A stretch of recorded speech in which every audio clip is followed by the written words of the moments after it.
के प्रणाम करके परिचय देना भारतवासियों की परंपरा है। भारत, मैं उस भारत से आती हूँ जिसके होठों पे गंगा और हाथों में तिरंगा है। वो भारत जो कभी सत्यम शिवम सुंदरम, कभी वंदे मातरम और कभी पंजाब सिंध गुजरात मराठा द्रविड़ उत्कल गंगा है। मैं उस भारत से आती हूँ जो ठुकराए हुए लोगों की शरण स्थली बन जाता है और सात समंदर पार परदेशियों को भी सिस्टर्स एंड ब्रदर्स कहकर बुलाता है।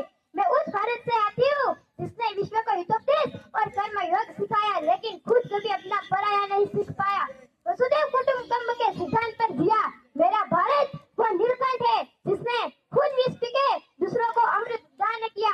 मेरा भारत कर्मण्य वाधिका रस्ते गाता है, जिन्हों लोगों का स्वामी होके भी माखन चुराता है और महाअवतार होके भी माँ के हाथों मार खाता है।